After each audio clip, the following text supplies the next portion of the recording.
All right, a week out, the Harris campaign still desperately trying to lock down the black vote. How can that be a good sign? Blacks for Trump. They feel that Trump is better for the black community. Can you explain Donald Trump's history with blacks? Madam VP, whether we want to admit it or not, he's revered by some blacks. Should he have the ability to sit behind the seal of the President of the United States when he says he wants to terminate the Constitution of the United States? You know what that would mean? The First Amendment, the Second Amendment. Yes. Look, I'm in favor of the Second Amendment. I don't believe we should be taking anybody's guns away. She's not pandering, she's just making it up. Okay, just making it up. Because now we're supposed to believe that Kamala Harris from San Francisco, the Bay Area, is what, a stalwart Second Amendment supporter? Right? I mean, haven't they spent like the last 3.5 years trying to intimidate Americans from speaking out? The collaboration with social media companies, censor Americans?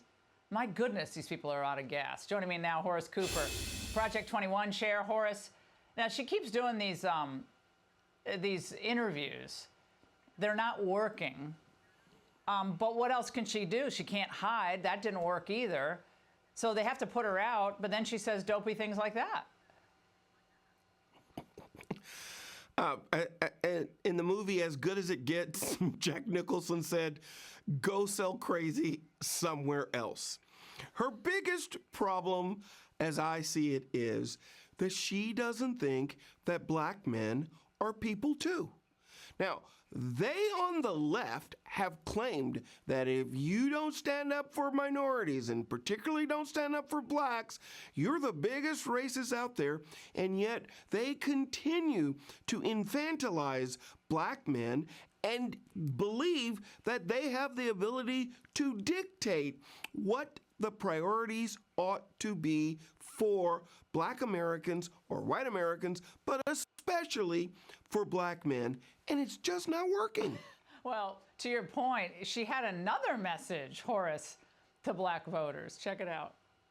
Donald Trump, basically somebody who has never been understanding of the issues that affect the community about disparities. Part of what we have to help people understand is don't think you're in Donald Trump's club. You're not. Right. He's not going to be thinking about you. You think he's having you over for dinner? First of all, how many people has she ever hired in her life? Has she hired any people who needed a job? Has she ever invited them to have a wedding at, her home? Because Trump's done that. Like, what is she talking about? Club. Yeah. What club is that? The American club? There is no actual club that she's referring to other than stay on the plantation, do as you're told, and don't worry, we're still never coming back to you, but at least you know that you've supported your community. Black Americans, like other Americans, are fed up with that. All right, Horace, as always, thank you so much.